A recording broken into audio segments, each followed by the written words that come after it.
বিসমিল্লাহির রহমানির রহিম। আসসালামু আলাইকুম আমার প্রাণপ্রিয় চাকরি প্রত্যাশী ভাই বোনেরা, আপনারা সকলে কেমন আছেন? আশা করি সকলে অনেক ভালো আছেন। আমি ইনশাআল্লাহ আল্লাহর রহমতে এবং আপনাদের দোয়ায় ভালো আছি। তো আজকে আমি একটু আপনার গুরুত্বপূর্ণ ইনফরমেশন দেওয়ার জন্য ভিডিওটি তৈরি করতেছি। তো ভিডিওটি একটু মনোযোগ সহকারে প্রথম থেকে শেষ পর্যন্ত দেখবেন, তাহলে সব কিছু বুঝতে পারবেন।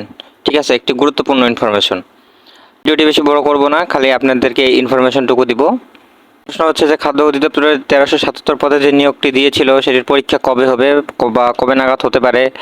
ঠিক আছে, তো এটি আমি পূর্বের ভিডিওতেও বলেছিলাম যে পরীক্ষাগুলো খুব তাড়াতাড়ি এবং শীঘ্রই অনুষ্ঠিত হবে, এবং আজকের ভিডিওতে বলতেছি যে পরীক্ষাগুলো খুব তাড়াতাড়ি ইনশাআল্লাহ অনুষ্ঠিত হবে। কারণটিও বলতেছি, একটু মনোযোগ সহকারে দেখুন আর প্রস্তুতি আপনারা গ্রহণ করুন, কারণ পরীক্ষা অনেক সন্নিকটে। তো এখানে এটি হচ্ছে খাদ্য অধিদপ্তরের যে অফিসিয়াল ওয়েবসাইট সেটি।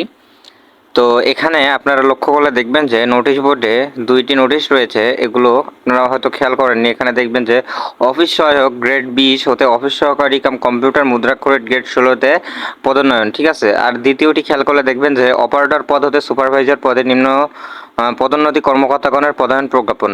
বোর্ডে এই দুটি নিয়োগ যে দিয়েছে এটি হচ্ছে মানে পদোন্নতি হয়েছে তাদের সহায়ক থেকে অফিস সহকারী কম্পিউটার মুদ্রাক্ষরিকে তাদের পদোন্নয়ন হয়েছে, এবং অপারেটর থেকে সুপারভাইজার পদে পদোন্নয়ন হয়েছে। ঠিক আছে, তো এটি দেখে আমরা কি বুঝলাম?